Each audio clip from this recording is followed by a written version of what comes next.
talking about numbers, I don't know if everybody really knows what kind of numbers you were bringing in. The numbers I read about, you were making 6 to 8 mil a week, 6 to 8 million per week, and you were selling $500 million of gas per month. And they said you are the highest money maker Mafia boss outside of Al Capone. I mean, there's a lot of people that are making money with you. How did that happen? People think that mob guys sit around in their social clubs and we start to target different businesses. Well, we're going to take that over, we're going to do this. Normally it doesn't happen that way. What happens is people come to us. People would come to me with all sorts of deals. And it was mostly guys that came inside their company that had a way to make some money, and they figured they can do it with me, I can protect them, I can finance them, we have strength, you know, all that. And that's how this happened in the gas business. Some guy came to me at a very small gasoline operation, and he said, you know, I have a way to defraud the government out of tax on every gallon of gasoline. It was attractive to me because at that time I didn't like the government. And you know, my targets back then were always bigger companies. I didn't go after small stuff. The list of companies I see, I'm like, you didn't go after small. No, I didn't go after small. I figured the ones that can afford it, no problem. And the government was a huge company. So what happened, he had a couple of other wise guys that were kind of trying to extort him in his business. And I was able to solve that for him. And then we went into business together, and I'll tell you how it happened. I put somebody with him because I didn't know him that well, and I said, I'm going to put this fellow with you. We're going to see exactly what you got going on, and we'll try to figure this out. Well, the guy I put with him was a butcher. He was my butcher. Big guy, had a scar across the top of his head. Big Vinny, we called him. So he's coming to every Saturday. He would bring meat to my house, right? So this Saturday he pulls up, and he's got this big box on his shoulder. And I said, what are you doing with all that meat? Are we having a party or something? I don't know about it. He says, hey, Chief, it ain't meat. I said, what is it? He said, come on in the kitchen. We go in the kitchen. He puts the box down. He opens it up, $280,000. He said, that's the first week's take in the gas business. And long story short, he really got my attention at that point. I grew that 280 into, at times, almost $8 million a week. Per week? Per week, yeah. And basically, you know, devised a scheme, built upon what that little germ of an idea that he had. And we were defrauding the government out of tax on every gallon of gasoline. It was 20 to 40 cents, depending where you were located. The government couldn't figure it out. We had a very efficient scheme put together, and they just couldn't figure it out. We were always one step ahead of them. And is this part of the whole RICO story, which was, you know, kind of linked to that, where corporation after corporation after corporation, and then the last one, you would file a bankruptcy, and this was figured out on how to avoid paying the taxes, which allowed you to kind of compete against your marketplace. So you had guys that were buying 1 million gallons, all of a sudden they're buying 2, 3, then they're doing 10 million gallons from you, and you're one of the biggest vendors to them. Patrick, we would... and you're not even Middle Eastern or from Texas. You know, you're Italian doing this. I had probably 300 gas stations. We had branded and unbranded stations. And what we would do is, let's say it was a mobile station. I'm just picking that out because we dealt with all of them.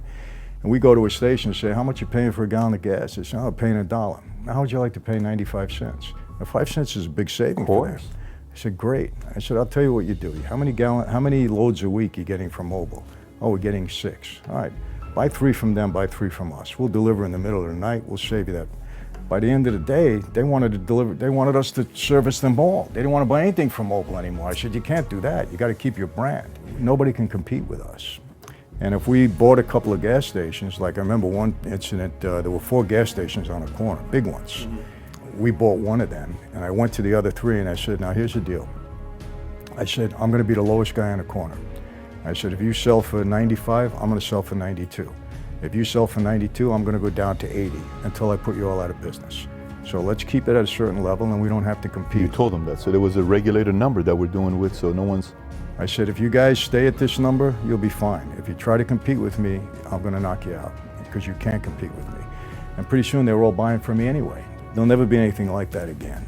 I don't know if I read this or I saw you talk about it, where one of the guys you did business with, was this the oil guy who for 8 years tracked everything that you were doing, who was actually the guy that ended up becoming the informant that gave the information out that, you know, stopped the entire operation? Yeah, he was my partner.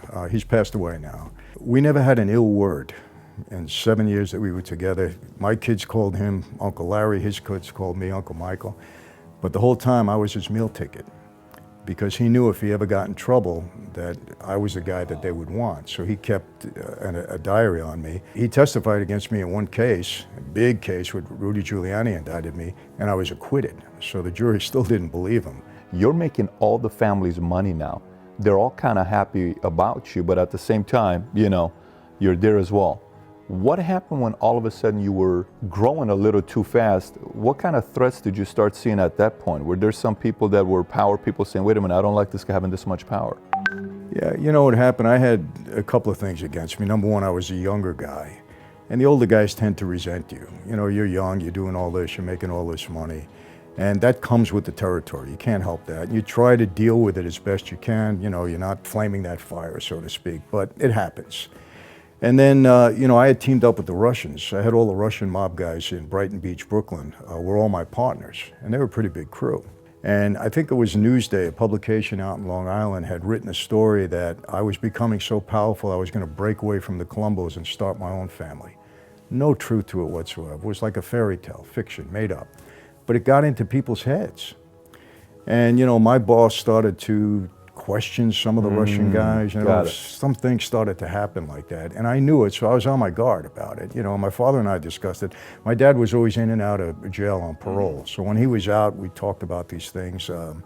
But I knew I had to watch myself. You know, it comes with the territory. What was the one event that happened where you're kind of like, listen, I got to start taking a look at what's going on with me? Was it Joey Colombo's story? Was it the Castellano, what Gotti did to him? Or what was it where you're like, listen, I'm going to start paying a little bit more attention on what's going on in the marketplace right now? You know, it wasn't that. It was an incident that I had personally with my boss when they basically walked me into that room and really put me on the hot seat. Because there was a story that said that I had stole $2 billion from the government, and I'm handing the family $2 million a week. So, I mean, I got questioned, you know, they were saying, $2 billion, Michael. I said, hey, my answer was, when they write about everybody else, it's a lie. When they're writing about me, all of a sudden it's the truth. I said, come on, man, I'm giving you guys all this money. You don't have to do anything. I'm taking care of everything, you know. I put nobody in trouble. Nobody's on the line here. If anybody goes down, it's going to be me and my crew. I said, well, what's going on here? You know, so I got a little upset about it. And then I was talking to the boss, and you don't lose your head with the boss, but I got a little angry, and then I had to tone myself down a little bit, you know. But that put me on the alert. I said, you know, I got to really watch myself here because, you know, mistakes here you pay dearly for in life. And it kind of just, like I said, put me really on my guard. Yeah, I'll be honest with you, I thought I might have gotten killed that night. You know, the setup was bad. My best friend was walking me into a room. It was a room in Brooklyn. I'll be honest with you. You know, I had to walk out of the car and into that house and that basement apartment. It was probably a 30-yard walk. That was either the longest or the shortest walk of my life. Yeah, I mean, as I speak now, I can hear the crickets chirping, and I can remember the smell of the flowers. Unbelievable. Yeah, because you know, Patrick, I learned something. When you think you're going to meet your maker, and I wasn't a religious guy at that point, you start to pray. And I was nervous. I tried not to show it because I said, hey, if this is it, this is it. You kind of get conditioned in that life. But yeah, that was the night. And I didn't appreciate it.